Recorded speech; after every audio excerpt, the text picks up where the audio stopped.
हरिओम नमो नारायण। मित्रों, एक बार फिर से आप सभी व्यक्तियों का स्वागत करते हैं अपनी आज की इस वीडियो में।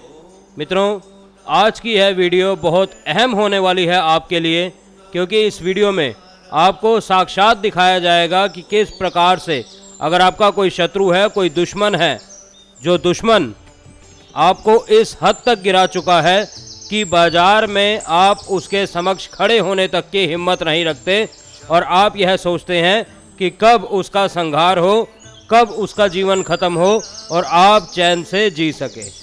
तो मित्रों, अगर ऐसा कोई शत्रु आपका है और ऐसे शत्रु से आपको कोई कार्य निकलवाना है, ऐसे शत्रु को आपने धूल चटानी है, तो किस प्रकार से आप इस उपाय को करके यह कार्य अपना सफल बना सकते हैं। यहाँ आज हम मौजूद हैं।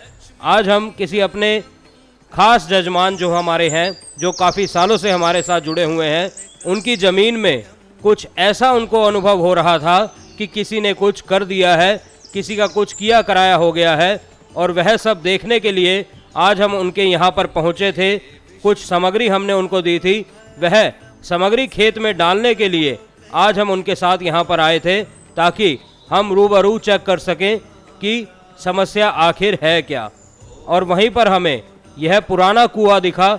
पुराने कुएं के ऊपर आप यह देख सकते हैं पीपल का वृक्ष लगा हुआ है, और यह संयोग जो है वह बेहद उत्तम है मित्रों, किसी भी ऐसे कार्य को करने के लिए जो कार्य हम आपको आज की इस वीडियो में बताना चाहते हैं। क्योंकि यही सब देखकर हमें याद आया कि क्यों ना आपको यही टोटका बताया जाए कि आप इस प्रकार का संयोग अगर आपको कहीं मिले, या यह संयोग ना भी मिल पाए, खाली पुराना कुआं भी मिल जाए आपको, तो किस प्रकार से पुराने कुएं के पास आप एक ऐसा टोटका कर सकते हैं जिस टोटके के माध्यम से आप अपने शत्रु को धूल चटा सकते हैं। तो मित्रों, बहुत आसान यह टोटका होता है, बहुत सरल टोटका होता है और बहुत कारागर होता है। 100% यह काम करता ही करता है, चाहे कुछ भी हो जाए। क्योंकि पुराने कुएं के अंदर जो भी कार्य किया जाता है, जो भी इस प्रकार का उपयोग किया जाता है, वह अवश्य सफल होता है। तो मित्रों, वीडियो शुरू करने से पहले एक बार आप सभी लोगों से मेरा अनुरोध है, एक बार कमेंट में अवश्य लिख दें, जय काल भैरव, जय काल भैरव, जय काल भैरव। क्योंकि भगवान भैरव का यह उपाय है, और भगवान भैरव का यह उपाय आपका कभी भी निसफल नहीं होगा अगर आप हमारे बताए अनुसार यह कार्य, छोटा सा बिल्कुल कार्य है, यह कर लेते हैं। तो इसमें करना क्या है मित्रों, आपको इसमें आपको लेना है एक भोजपत्र का टुकड़ा, जिस प्रकार से आप यह स्क्रीन पर देख रहे हैं। उसके साथ में आपको लेना है एक कौवे का पंख। कौवे का पंख आसानी से आपको ऐसी जगहों पर उपलब्ध हो जाता है, कोई बड़ी बात नहीं है मित्रों। कौवे का पंख आपने लेना है और एक भोजपत्र का टुकड़ा लेना है, और साथ में एक काली स्याही लेनी है, जिस स्याही से कौवे के पंख की सहायता अनुसार आप भोजपत्र के ऊपर अपने शत्रु का नाम लिखेंगे। यह नाम किस प्रकार लिखना है, उसके बाद इसका क्या करना है, यह सभी जानकारी अब आप सुन लीजिए। बेहद सरल है, ध्यान से इस जानकारी को सुन लीजिए। यह 2 तरह के उपाय होते हैं मित्रों। अगर आपको कुआं कहीं पे नहीं मिल रहा इस प्रकार का पुराना, तब आप किस प्रकार से इस उपाय को कर सकते हैं, वह विधि में मैं आपको अवश्य बताऊंगा। सर्वप्रथम यह विधि आपने रविवार के दिन शुरू करनी है, यानी संडे के दिन आपने इस विधि को करना है, और रविवार को रात्रि 8 बजे के बाद आपने इस कार्य को शुरू करना है। 8 बजे के बाद दक्षिण मुख होकर रविवार को इस प्रकार से लाल आसन या काले आसन पर विराजमान होकर साफ स्वच्छ वस्त्र धारण करके भोजपत्र का टुकड़ा आपने अपने समक्ष रख लेना है, और भोजपत्र का टुकड़ा अपने समक्ष रख के, कौवे का पंख अपने समक्ष रख के, शाही अपने समक्ष रख के आपने भगवान गणेश जी का आवाहन करना है कि हे मेरे गणपति महाराज, मैं जो यह कार्य करने जा रहा हूँ, जो यह उपाय, यह टोटका करने जा रहा हूँ, अपनी जीवन से बहुत निराश होकर, अपने शत्रु से बहुत निराश होकर इस उपाय को करने जा रहा हूँ। कृपया करके मेरे इस उपाय में सफलता प्रदान करवाएं।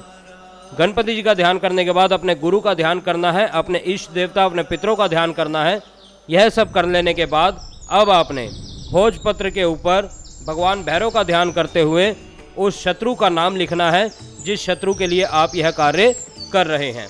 मान लीजिए उसका नाम कमल है, राम है, कुछ भी नाम है उसका, वह नाम आपने इस भोजपत्र के टुकड़े के ऊपर लिख देना है। अगर उसके पिताजी का नाम आपको पता है तो साथ में उसके पिताजी का नाम भी लिख दीजिए। अगर नहीं पता तो सिर्फ उसका नाम लिख के मन में एक बार उसकी तस्वीर अवश्य लेकर आए। उसके बाद जो मंत्र मैं आपको बताने जा रहा हूँ, मात्र 108 बार आपने इस मंत्र का जाप करना है। मात्र 108 बार इस मंत्र का जाप करने के बाद आप इस भोजपत्र के टुकड़े को फोल्ड करके इस प्रकार के कुएं में फेंक देंगे। फेंकेंगे कैसे? जैसे कोई चीज़ अपने से दूर फेंकते हैं। एकदम गुस्से में आपने उस भोजपत्र के टुकड़े को फेंकना है और पीछे मुड़कर नहीं देखना। आपने अपने घर हाथ मुंह धोकर प्रवेश करना है, उसके बाद ही किसी अन्य कार्य में लगना है। और अगर इस प्रकार का कुआं आपको नहीं मिलता तब आपने इस प्रकार के टोटके को कैसे अंजाम देना है वह भी जान लीजिए।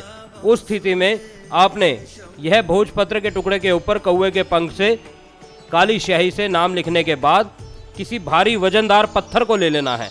उस पत्थर को आपने उस टुकड़े के ऊपर रख देना है और उसके बाद आपने 108 बार इस मंत्र का जाप करना है। 108 बार मंत्र जाप होने के बाद अब उस टुकड़े को उठाकर आपने किसी भी गहरे गड्ढे में मिट्टी में दबा देना है या पीपल वृक्ष के पास जाकर उसको किसी दीपक में रख के जला देना है। सिर्फ यह कार्य आपने करना है।